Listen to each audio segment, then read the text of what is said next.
Ndinoda kutenda Mwari mangwanani ano nditore mukana uno kuremekedza utungamiriri hwekereke, kuremekedza president ve Apostolic Faith Mission Baba Madau.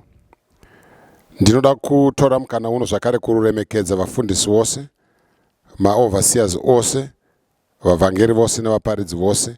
Ndinoda kutora mukana uno zvakare kuremekedza kereke yose yata sangana nayo panguva ino. Ndoda kuremekedza vose vanga zove nemukana wekunzwa vhangeri rino. Nyaya yandoda kutaura nemi mangwanani ano inyaya inowanikwa kubhuku raMuprofita Ezekiel. Ndinoda kuti nditore the commonest chapter ino shumirwa navashumiri, ndingofamba nekanzira kaduku kandaonawo kandapiwawo naMwari kuti tishe pamwe chete. Ezekiel chapter number 37 verse number 1. Tichaverenga kusvika ndinotenda kuti pa verse number 10. Ruoko rwaJehovha rwakanga ruri pamusoro pangu, akandibudisa nomweya waJehovha akanondiisa pakati pemupata iwo wakanga uzere mapfupa, akandifudza napakati pawo kumativi ose. Tarira aivapo akawanda kwazvo pakachena pamupata, uye tarira akanga akaoma kwazvo. Akati kwandiri, mwanakomana, mapfupa awa angararama here? Ndikapindura ndikati, imi Ishe Jehovha munoziva. Zvino akati kwandirizve, porofita pamapfupa awa kuti kwaari, imi mapfupa akaoma, inzwai shoko raJehovha. Zvanzi naShe Jehovha kumapfupa awa, tarirai, ndichapinza mweya mukati menyu, muchararamazve. Ndichaisa marunda pamusoro penyu, nokuisa nyama pamusoro penyu. Ndichakufukidzai neganda, nokuisa mweya mukati menyu murarame. Zvino muchaziva kuti ndini Jehovha. Ipapo ndakaprofita sezvandakarayirwa. Zvino ndakati ndichiprofita, mubvumo ukavapo, uye tarira, kudengenyeka kwenyika kukavapo. Mapfupa akaswededzana, pfupa rimwe nerimwe kupfupa raro.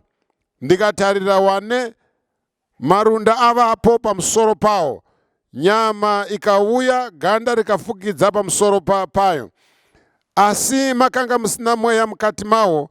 Ipapo akati kwandiri, porofita kumhepo, porofita mwanakomana womunhu. Uti kumhepo, zvanzi naJehovha, uya uchibva kumativi mana anobva mhepo. Iwe mweya, ufuridzire pamusoro pavava vakaurawa kuti vararame. Ipapo ndakaprofita sezvandakarayirwa. Mweya ukapinda mukati mavo, vakararama, vakamira netsoka dzavo, iri hondo huru kwazvo. Mwari varopafadze kuverengwa kweshoko ravo. Ndinoda mangwanani ano kuti Mwari vatiitire zvakanaka. Mwari vave nesu as we share on this particular portion of scripture. Tifambe tose, Mwari atibatsire.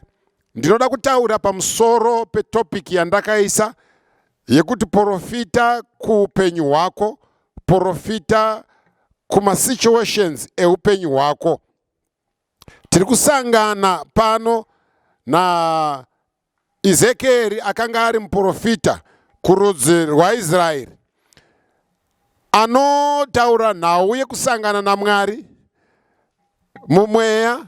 Mwari omuendesa pamupata. Number 1, mupata unongoreva kuti zvinhu hazvina kuita zvakanaka, because kuti usvike ipapo there is an effort inofanira kuitwa newe kuti ugone kusvika ipapo. chechipiri aenda pamupata anosangana nemafupa evanhu akanga akawanda sekureva kwake, akanga asina kubatana sekuona kwake, akanga akapesaniswa sekuona kwake. Sizvatinoziva tose kuti kana munhu achinge afa mafupa anogona kusiyana nokuda kwokuti zvinoabatanidza zvinenge zvisipo. Ezekieri asvika ipapo anoona kuti paasvika pane challenge muupenyu hwake. Paasvika Mwari woti naiwe Ezekieri, mafupa aya anorarama zvakare here? Unoona sokuti mafupa aya anogona here kurarama? Ndinofara namazwi emurume unonzi Ezekieri. Haatore power into his own hands. Haaratidze kuti nyango achigona kana kuti nyango achifunga. Anoti kuna Jehovha, ina handiziva asi imi ndimi munoziva. Zvakadaro izvozvo Ezekieri anonzi naMwari, Ezekieri ndoda kuti uprofite kumapfupa aya. Aprofite mapfupa aya nekuoma kwawo ikoko, nezvakakomberedza zvisina kuita zvakanaka. Iye anoprofita, but asati aprofita anoona kuti mapfupa aya akanga akaoma kwazvo. Pane zwi ranzi kwazvo rabuda pavhesi apa. Mapfupa aya akanga akawanda kwazvo. Izvozvo zvaifanira kunongedzera kuupenyu hwaEzekieri, kuti situation yandasangana nayo panguva ino yakaoma, situation yandakatarirana nayo panguva ino haina kuita zvakanaka, which may relate to challenges muupenyu hwedu savanhu. Tinogona kunge tiine masituations akaoma, tinogona kunge tiine zvinhu nemaexperiences atinosangana nawo muupenyu akaoma. Asi zvakadaro Mwari anotiendesa pasituation yaanoti handidi inini kuti ndiprofite kusituation yako, nekuti iwe ndakakupa simba, ndakakuodhena kuti uve muprofita. Saka profita iwewe kusituation yeupenyu hwako. Remember, uyu akanga ari muprofita kwaIsraeri. Mafupa akanga akawanda aya akanga ari pamupata, ihondo yaIsraeri. Zvoreva kuti paine co-relationship pakati pemuprofita namafupa akanga akaoma kwazvo. Saka mukurarama kwedu tinosangana nemasituations at individual levels, tinosangana nezvinorema at family levels, tinosangana nezvinorema at societal level, tinosangana nezvinorema mukurarama kwedu tese sevanhu. Henzi munhu wese anorarama ane zvinorema, but pasituation iyo shoko raMwari riri kuti uya kuno Ezekieri, profita kusituation yakakukomberedza. Hama dzako idzi dzafa, hama dzako idzi amarunda, hama dzako idzi amabhonzo akaoma kwazvo. But iwewe, if you take an initiative yekuprofita kusituation yehama dzako, zvinhu zvinogona kuita zvakanaka. Saka tinoona Ezekieri achiprofita zvakanga zvaasingakunge achitarira, zvinhu zvaakanga asingataririre, zvinhu zvaakanga zvichimuomera muupenyu, akaona zvichireruka. Ndoda kutaura nemumwe masikati ano, ndoda kutaura nemumwe zuva ranhasi, kuti zvakanaka muupenyu hwedu kuti patinosangana nezvinorema, patinosangana nezvinorwadza, zvinoda an individual position, an individual initiative yekuti utaure kusituation yako. Taura nayo zvakanaka, taura nayo, utaure kusituation yako kuti ini ndoda kuti ndienda apa, ini ndoda kuti ndienda apa. Tinogona kunge tiine vari kurwadziwa nezvakawanda, asi ukaprofita kusituation yako, upenyu hwako hunoita zvakanaka. Ndakanga ndichimboteerera mumwe achitaura achiti, ukasataura chinhu chako iwewe hakuna anokutaurira, ukasareva iwewe hakuna anokurevera.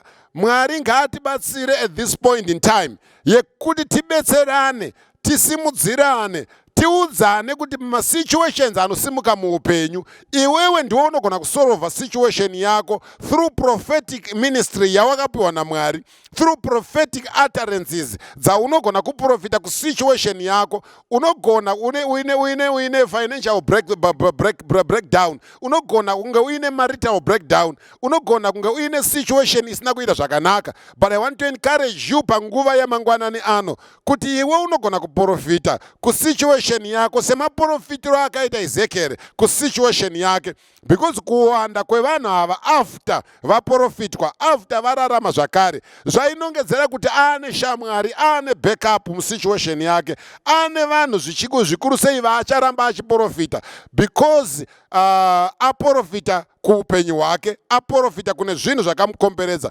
Ndoda kuencourage chechi, ndoda kuencourage vakateerera mangwanani ano kuti musituation yawakatarirana nayo, it requires iwewe to take a step to prophesy to that situation. It requires iwewe kuti usimuke muupenyu, utarire nesituation yako, nemaomero ayakaita, nekukanganisika kwayakaita, iwe utaure kusituation yako. Zvinoita kana ukataura. Mwari ngavatibetsere, Mwari ngavatiitire zvakanaka. Anonzi mapupa aya anorarama here? Akati Mwari ndimi munoziva.